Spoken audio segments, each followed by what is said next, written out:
Good evening. Welcome to Talk to Satv, sponsored by Grand Palace Hotel and Resort, where we dive into deep discussions of most pressing global and national issues. Tonight, we have the honor of speaking with Professor M. Shahiduzzaman Khan, a distinguished scholar of international relations from Dhaka University. We will explore the current escalations between India and Pakistan and how Bangladesh's foreign policy landscape is evolving after the country's political transition. Professor M. Shahiduzzaman Khan, welcome to Talk to Satv. Sir, my first question to you before we dig into the current affairs, could you briefly reflect Bangladesh's diplomatic positioning on South Asia's global geopolitical climate? Thank you very much. It's a pleasure for me to have you as my host this evening. Bangladesh, as you know, has a very peculiar geopolitical location. It's almost surrounded literally on all sides by a huge country called India, meaning that even in the Bay of Bengal, the Indians are in control because of their naval presence in the bay.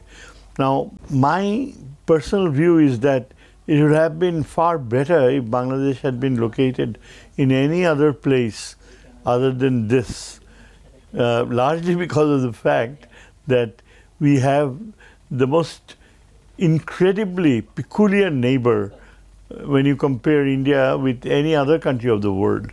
This is a country which has a tremendous sense of possessiveness towards its smaller neighbors. In fact, its foreign policy that Bangladesh confronts is marked by the ideology of what is known as Akhand Bharat, or United Undivided India, the united concept. The Indians trace their history back towards something like 5,000 years ago, even beyond the Aryan civilization, as they call it. And there is so much of obsession with mythology. And when you have Bangladesh surrounded in all sides, this is the longest border of India. It's beyond 4,000 kilometers, longer than India's border with Pakistan or even China. Now, because of the fact that we are surrounded in all sides, Indians have this attitude that this particular country should have rather been a part of United India, and they have this perception that eventually Bangladesh should even just have to fall into the lap of India. The last government that prevailed in Bangladesh had followed a foreign policy of total surrender to Indian dictation, and the regime in power was, as we all know, totally dependent on a foreign policy where India could simply distort all the institutions and even turn the country to the status of a satellite. We were almost swallowed until the students revolted, and this was something unique all across the world. Even Bengali students, younger generation students living abroad in England or the United States, showed their solidarity with the revolt. It was so unique and unexpected that it was something that even the Indians had failed to anticipate, despite their powerful intelligence network. So for Bangladesh, it's like now moving into uncharted waters. We finally, after 15 years of Indian hegemony, finally feel totally free from the Indian impositions. Fortunately, we have a chief advisor who's the chief executive of the country, who enjoys so much of affection and respect all over the world that the Indians have failed to pin him down, or even contemplate the idea of removing him by using their, horrible methods. So today we are on a path of enjoying our freedom, looking forward to the freedom of expression, whereas the Indians seem to look at us as a country which had departed from democracy and a country whose governmental structure to them appears to be illegal. Now, the peculiar reality about India is that it consciously abhors the truth. India is a country whose propaganda machinery is stronger than anyone else in the world. It has a media which totally monopolizes distortions. If we hadn't gone through the last 7 or 8 months, we would have never understood the level of Indian manipulation of the reality. The peculiar thing is that the entire, the audiovisual media in India would systematically pursue this approach as a matter of habitual obedience to the government in power. Fortunately enough, because of the tremendous impact of the global social media as a whole, the Indian realities have been exposed to the Western powers. And that is why today Bangladesh, despite the tremendously vicious media bombardment, enjoys a great deal of faith and trust, especially from the United States and the European countries. We are treated as an object of great sympathy by the United States. And the Indians feel terribly upset that even when the United States is their traditional ally, they have failed to convince the United States that it is in American interest to believe in Indian mythology. I mean the mythology of distortions of the reality. Up till now, the US has looked at Bangladesh with great deal of appreciation for what the younger generation had done. The United States is full of admiration for the chief executive, who happens to be a winner of the Congressional Medal of Honor, who happens to have enjoyed a great deal of proximity to the American Congress. And despite the fact that there has been a change of government in the United States, and we have Donald Trump, a traditional friend of the Indian Prime Minister, even then, the United States had treated Bangladesh, especially through the State Department, with a great deal of respect and recognition for all the experiments that are going on right now under the stewardship of our chief advisor, and our search to revert back to a normal reality where the political institutions are put back on the track, where the media can operate freely, and we can pursue a policy of seeking even very close ties with the Chinese or even the Pakistanis as we feel free. So I'll leave it at that right Thank now. you, sir. So my second question to you: why did India fail to understand that their hegemony is not supported by the people over here? They in the past they have failed in Nepal. Their foreign policy has failed absolutely in Nepal. The regime that they have supported, it brought them down. Their foreign policy was an absolute fiasco in Maldives. So they are continuously, incessantly, their foreign policy were failing. So yet, why they didn't understand the voice of the people in Bangladesh? If you use the word why they did not understand, I think you'd be sort of giving them the benefit of doubt. The reality is that they understood very well what they are doing. Even today they understand very well what they are doing. It is a policy of arrogance.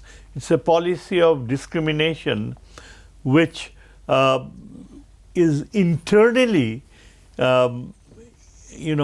established in the Indian psyche. It's a very repressive culture, India.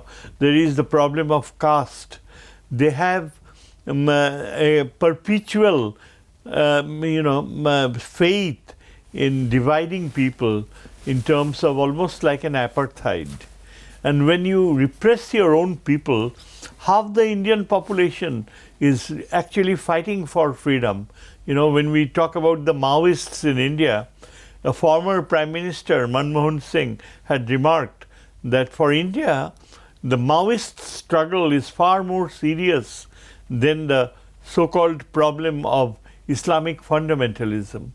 Now, when you have a society where there is so much of racial discrimination, where there is so much of gap between the rich and the poor, it is reflected externally too. So it's not that the United States, the Indians don't understand what they are doing towards their neighbors.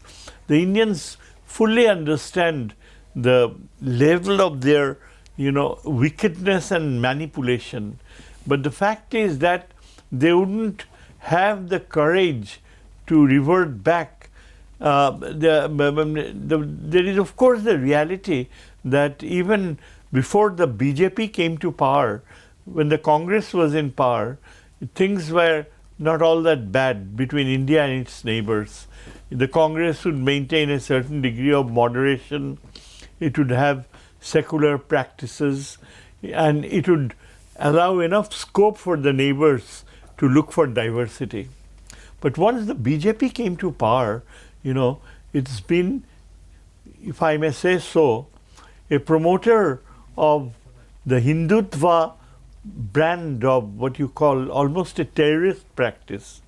The greatest problem with this BJP government is that it follows a foreign policy which is manufactured by what we call the RSS, the Indian variant of an extremist Hindu organization known better as the Rashtriya Swayamsevak Dal. This RSS is almost like the Nazi party of Hitler. It believes on apartheid, it believes on distancing, what they consider the lower castes or other religions. The greatest enemy of this RSS-backed government is supposed to be the Muslims.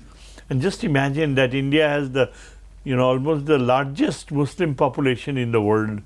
And yet they have followed, because of the RSS, a policy of utter discrimination towards the Muslims. And that has been reflected also towards the neighbors, like Pakistan and Bangladesh.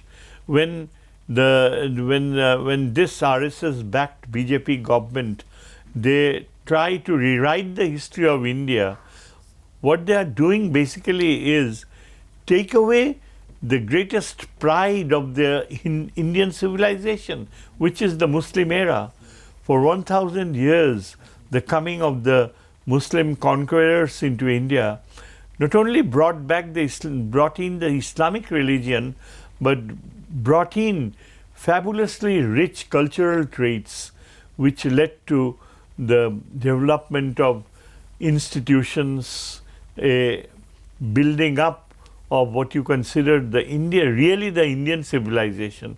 Because in spite of the fact that we know the Indian civilization goes back to over 5,000 years, but that extent of time was basically, if I may not sound a little offensive, I still would dare say the 5,000-year-old civilization was basically a pagan culture, all sorts of belief in mythology, in extraterrestrial powers, a devotion to a social system better identified as what they call the cult of Hinduist religion, where they would believe in a million gods, the prevalence of mythology, fairy tales, the writing of epics like Mahabharata and Ramayana, where they would have the flying carpets, the demons, and the complete faith and devotion into such mythology. Sir, I'll stop you over here, sir. Ladies and gentlemen, we were discussing about the Indian hegemony and the current regime and their ideologies. Now it's time to go on a break on Talk to SATV, sponsored by Grand Palace Hotel and Resort. Do come back after the break. We will discuss the rest of the.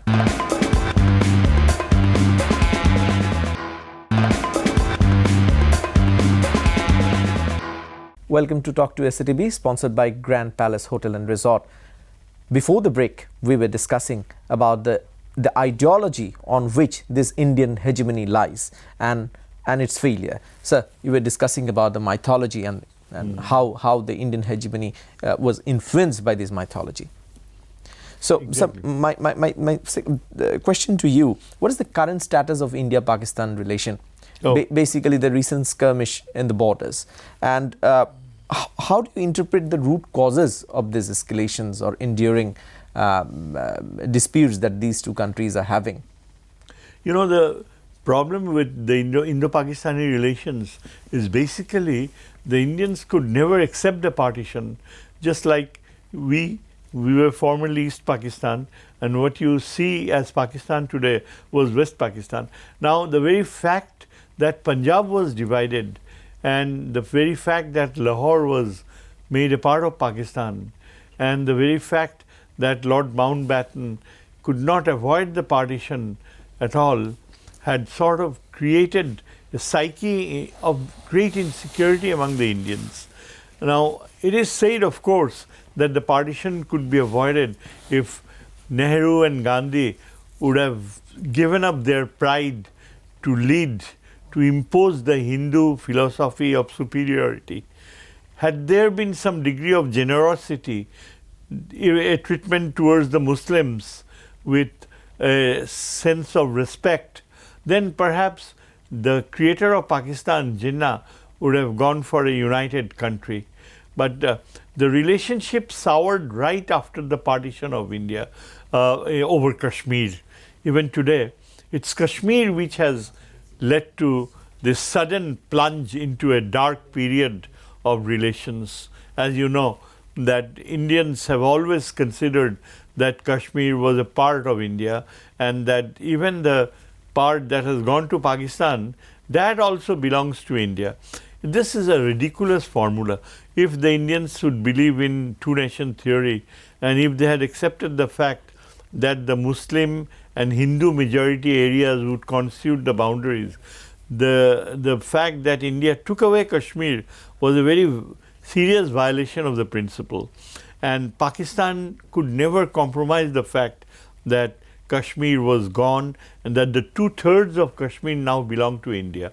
It has really affected Pakistan's geopolitical interests because all the major rivers originate in Kashmir, and just very recently the Indians have stopped the flow of water into Pakistan by refusing to abide by the Indus Waters Treaty, which is absolutely illegal and is a clear violation of international humanitarian law. Because with stopping the flow of water, it would simply damage 90% of Pakistan's agriculture, and it would flood places like Azad Kashmir. It has already flooded Azad Kashmir when the Indian opened the sluice gates with no human consideration. Similarly, Pakistan has decided to undo the Simla Agreement, which was signed in 1972 after India had brought about the breakup of Pakistan. And when Pakistan walks off the Simla Agreement, it means that it would not accept the line of control that exists in Kashmir, which could open up a can of worms, because now the Pakistanis might feel free to say that, you know, we could move militarily to any part of Kashmir on which we had thus far shown restraint. So Indians basically have refused to see reason. I mean, when you consider the fact that they have stopped overflights over each other's territory, this is something that doesn't exist anywhere in the world. And the Indians have bluntly blamed Pakistan to be a terrorist country. Yes, it's true though that there was a period when Pakistan suffered greatly from terrorist incidents, And there were times when even the Pakistani leadership sponsored terrorism that would extend to India. But those days are long gone. Pakistan itself had fallen victim to terrorism, and since then it had made such serious efforts to get out of the terrorist grip that that it had succeeded. You know, very recently the World Cup cricket one-day tournament was held in Pakistan, where England, South Africa, New Zealand, Australia, all Western countries that had refused to play earlier years had participated. The only exception was India. India is absolutely obsessed about tainting Pakistan as terrorists. Absolutely, there is no other way that India would be willing to have normal ties with Pakistan, with people traveling to and fro. Indians have considered themselves to be a national security state and have always believed that whatever terrorism occurs in India, even if that's indigenous by nature, maybe based on Kashmiris in India, trying to, revolt in order to secure independence and carrying out, explosions, terrorist attacks, immediately, without any evidence or without any inquiry, India would throw the blame on Pakistan. And poor Pakistan would be in such a serious condition that they are always in a war footing, anticipating an invasion. Right now, both these countries have gone a long way in acquiring nuclear weapons. They have the most serious nuclear weapons confrontation anywhere in the world. And it seemed, even until the other day, that there was an inevitable possibility that they would both turn towards a nuclear war. For Pakistan, it's a question of survival. They have introduced the doctrine of what they call the right of first use, meaning that if the Indians, with their huge military power, ever pounce on Pakistan, the Pakistani government had declared earlier that they would reserve the right to be the first to retort back with nuclear weapons. The fact is that it doesn't mean that Pakistan would launch a nuclear war. It only means that by using such a threat, it has worked so far to prevent a war, a serious war. So what really works is that both the countries maintain peace by a balance of terror. And it is a serious threat, not only to the two countries, but also to the other countries like us. True. If by any chance they get engaged in a nuclear war, then we will not escape radioactivity. True. It would be the end of civilization. Well, that's what I was going to ask, sir. How do these tensions actually destabilize or the region? Basically, the Indians are threatening to invade Bangladesh, to make an illegal intervention in Bangladesh. This is absolutely ridiculous. Why they would like to threaten and throw the blame on Bangladesh is because when they get too upset with the Pakistanis and they determine that they would punish Pakistan for what they consider terrorism, and when they get frustrated, they turn all their wrath towards Bangladesh. And then the entire blame on Bangladesh is because of the fact that we are 90% Muslims. And for Indian Hindutva, the philosophy of religious dominance by the Hindu religion, Bangladesh, by maintaining a normal relationship with Pakistan, seems to have committed a huge crime in their eyes. Even a normalized relations with Pakistan is something that the Indians would never tolerate. And there would be people here who would like to provoke India for all the wrongs they had done to us.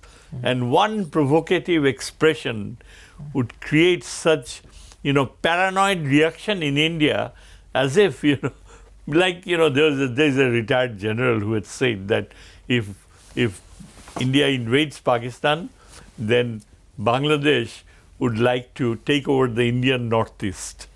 This was nothing to to be taken seriously, because the Northeast is big, far bigger than the size of Bangladesh, and we don't even have the military capability to do such a thing.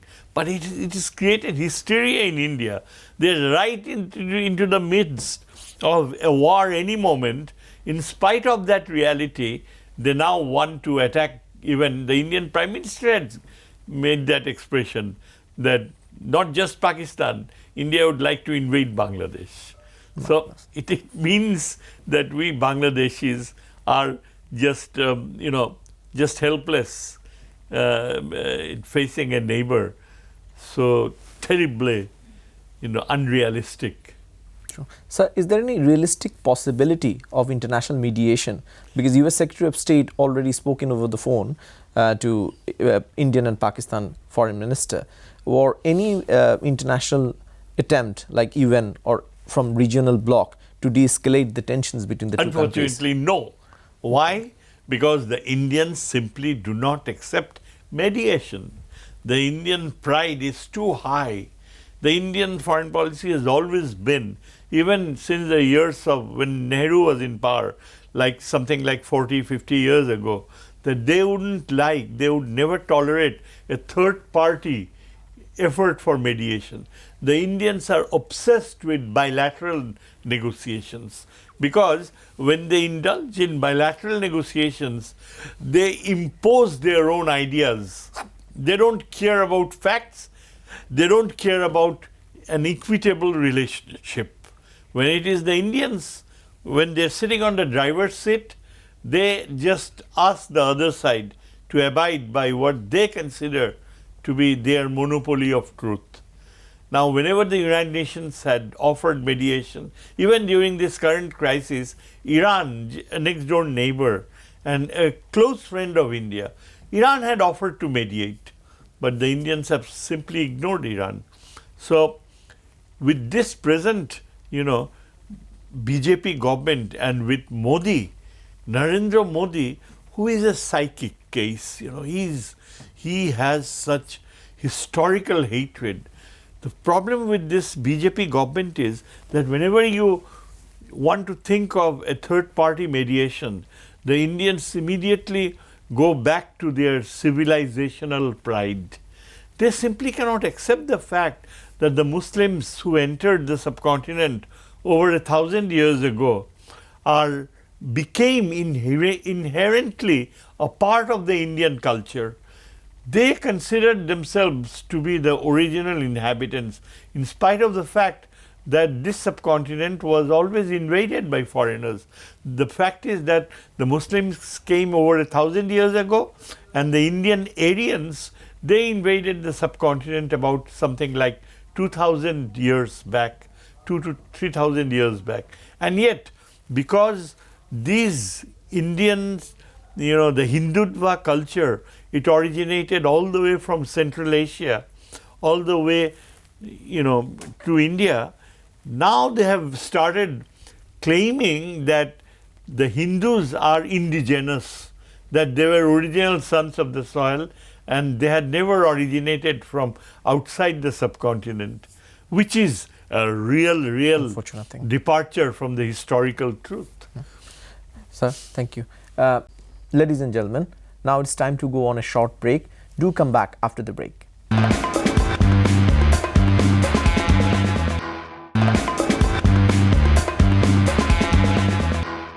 Welcome to Talk to SATV, sponsored by Grand Palace Hotel and Resort. Before the break, we were discussing about the possibility of mediation between de-escalating the tensions of India and Pakistan. Sir, my question to you, how should Bangladesh look up their own history? Oh, that's a great question. It's something that we have to take it very seriously, because of the fact that the Indians have decided to commit themselves to Hindutva, and they look at the Indian civilization as the Hindu civilization. They look at us as outsiders, we Muslims. So we have to reconstruct our history differently. In the earlier years, all these years, when the Awami League was in power, they have always decided to define the Bengali Muslim originating like the 3,000-year-old history of the Bengalis that went back to, Gopal, Shashank, all those ancient Bengali rulers of Hindu origin. But the fact is that we now face an existential threat. We Bengali Muslims, our origins are rooted in a very different culture. And that is why I believe personally that our interpretation of history based on our need to protect our boundaries must be interpreted differently from the Hindu Bengali. The Hindu Bengali can look at 5,000 years of Hindu culture, but to us, the Bengali Muslims, our origins must rest on the evolution of Islam in this part of the subcontinent. And that's why I think it is only fair that we look back at our history from the times of Ikhtiaruddin Muhammad Bakhtiyar Khilji, the Turkish general who invaded Bengal and who introduced Islam. To us, unlike the rest of India, our roots lie in the great Sultanate of Bengal. We hadn't been talking about it for years under the Awami League, but we have such a proud, great history. The Sultanate of Bengal evolved in the 13th century, and there were great sultans who ruled Bengal, where we, our forefathers, converted from Buddhism into Islam. And a lot of them also were the descendants of the Turkish, Persian, Afghan rulers who came to Bengal and accepted Islam. Our history as Muslims goes back to all those Sufis and saints who contributed, after whose names we still feel proud, like Hazrat Shah Jalal, Khan Jahan Ali Khan in Rajshahi, for example, Shah Makhdoom, the great saints of Bengal. So we have to look at our history from the times of the great Sultanate that extended as far, northwest as Uttarakhand, today's Uttarakhand, in Uttar Pradesh. The Bengali Sultan, the Sultans of Bengal or the Sultanate of Bengal involved thousands and thousands of Bengali Muslims who fought in the armies, who gallantly, introduced the Bengali language also. Sultan Shamsuddin Ilyas Shah is considered the father of Bengali language and culture. You don't hear a Hindu Bengali or any Indian Hindu ever mention the glorious role of Muslims in fighting the British rule in this subcontinent. The Sultanate of Bengal must be revived as our identity, because when you listen to the Calcutta television, when they look back at the history of Bengalis, there is never a mention of any Muslim.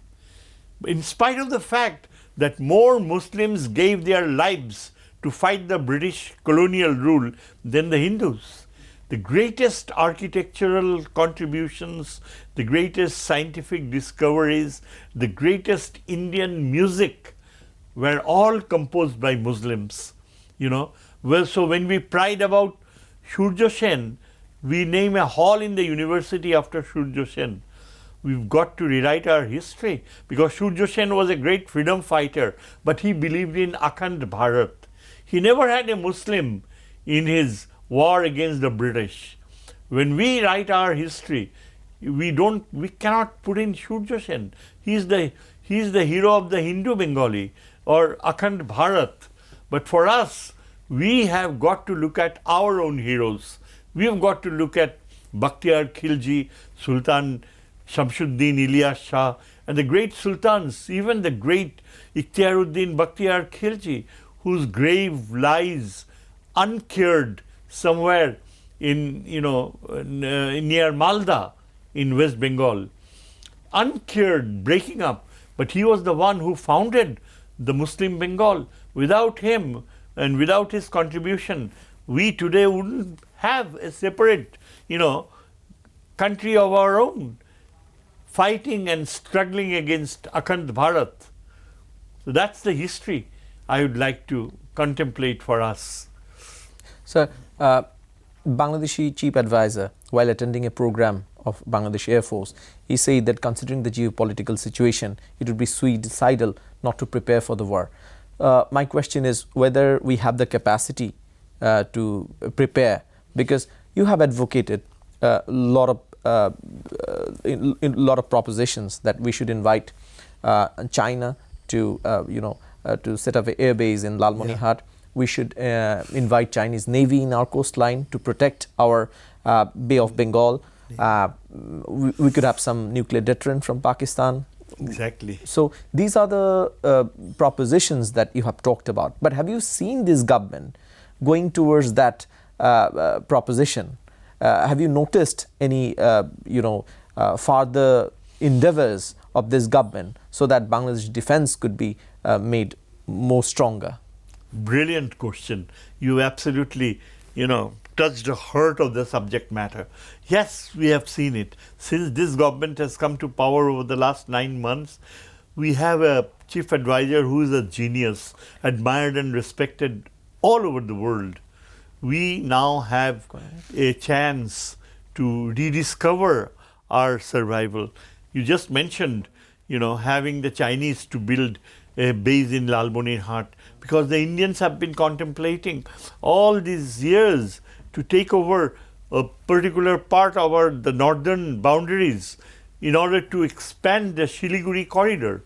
And they don't even care. They even suggested, Indian generals, that they would buy off the land from Bangladesh.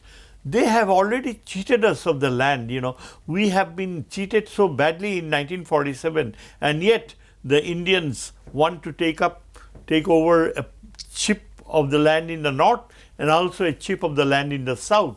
They have been seriously considering, taking away Chittagong and the part from Feni onwards in order to meet their needs of greater access to the northeast. Now, for that, we and Professor Yunus has created a new approach to our foreign policy. He has normalized relations with Pakistan. We now have a possibility that Pakistan would extend its defense cooperation to us, and Pakistan would also help us develop very close defense ties with the Chinese. Never have the Chinese been so favorably disposed towards Bangladesh. They have gone out of the way to help us in every way, providing us with the latest in advanced aircraft, assuring us to provide a security in the Bay of Bengal. And I think we should go ahead and let the Chinese, help us build our defense capability, help us becoming self-sufficient. This is all a beginning of a new dawn, something that we could never contemplate during those 16 years of Hasina rule. We are so frustrated and we are so immersed into a desperation because of the Indian machinations, thanks to our younger generation, that we now have an enlightened foreign policy. Hopefully, there is a plan that we will be able to send the Rohingyas back home to Myanmar within a year or two. And that would depend greatly on whether also another great friend of Bangladesh, the United States, is able to introduce the Burma Act. The Burma Act. Well, my question was towards that, about the humanitarian corridor that's been proposed by UN. Many experts are saying that it was needless, but because they have a safe port which is safeguarded by the Arakans. But why do you think that it was necessary for UN to have a humanitarian corridor in this part? And, of course, the Burma Act. Okay, let me just be brief and give you the reply. Now, the humanitarian corridor is necessitated by the fact that there is a famine situation in Arakan, and there is a hopeless cutoff by the Myanmar regime of the Arakan region, so that no supplies can enter Arakan. And there is this huge middle class, Rakhines, who have always been hostile towards Bengalis. So in order to ensure that they don't starve, the UN Secretary General decided to request Bangladesh to offer a corridor, which Bangladesh is seriously considering. It's quite possible that by using that corridor, we will also be enhancing the prospect of greater American involvement in Arakan. And that involvement is defined as the Burma Act, which will allow the United States to have a foothold and which may also allow a part of our military establishment to establish a foothold in Arakan and take care of the Arakan army, which had been involved relentlessly in killing the poor Rohingyas. So we can only hope that there is a way that we can eventually make sure that the Rohingyas can return to Myanmar. Professor M. Shahiduzzaman Khan, thank you so much for coming to our show. It was an absolute pleasure talking to you. Same here. Thank you, sir. Ladies and gentlemen, we have discussed the ideology of India behind the hegemony that they're having, and we have discussed that the necessity of Americans to come to Myanmar and how these human corridors could be a tool of independence. And thank you so much for coming to our show, and thank you, ladies and gentlemen, for watching tonight's show. We will be coming back with another guest on the next week. Until that moment, goodbye. Allah Hafiz.